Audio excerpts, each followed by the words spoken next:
Hello hi నమస్తే వెంకి. నా channel subscribers అయితే కొద్దిగా తక్కువ ఉండడం జరిగింది. దయచేసి నా ఛానల్ సబ్స్క్రైబ్ చేసుకోండి. మరి హన్మకొండ జిల్లాలోని వేలేరు మండలం సోడాశపల్లి గ్రామానికి చెందిన బండారి కుమారస్వామి మరణించడం జరిగింది.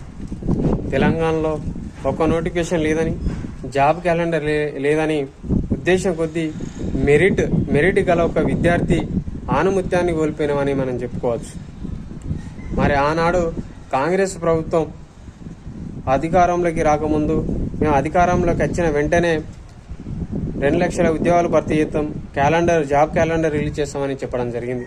మరి ఇప్పటికి కూడా ఆ ముచ్చటే సోయే లేదు.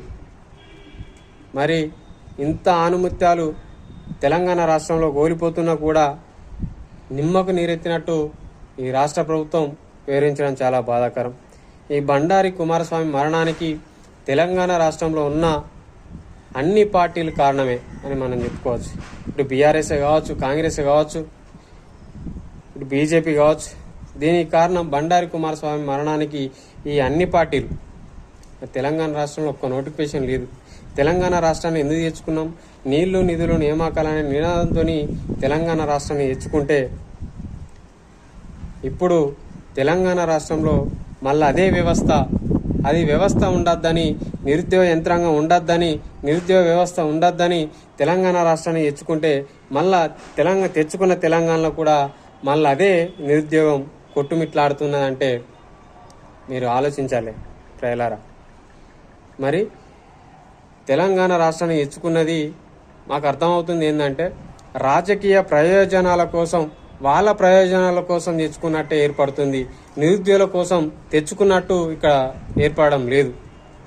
తెలంగాణ రాష్ట్రాన్ని తెచ్చుకున్నా కూడా తెలంగాణలో నిరుద్యోగుల ఆత్మహత్యలు ఆగడం లేదంటే ఎంత బాధాకరమో, ఎంత దురదృష్టకరమో మీరు ఆలోచించాలి.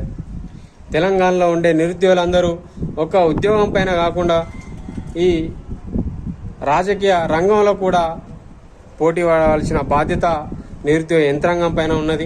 ఒక జాబ్ కోసం కాదు, నిరుద్యోగులు కూడా ఈ పొలిటికల్లో ఎంట్రీ ఇచ్చి మన హక్కుల సాధనకై, పోరాటానికై అందరూ ముందుకొచ్చి పోరాడవలసిన బాధ్యత అందరిపైన ఉన్నదని ఈ వీడియో ద్వారా తెలియజేసుకుంటూ థ్యాంక్ యూ. నా ఛానల్ లైక్ చేయండి, షేర్ చేయండి, సబ్స్క్రైబ్ చేయండి. Thank you.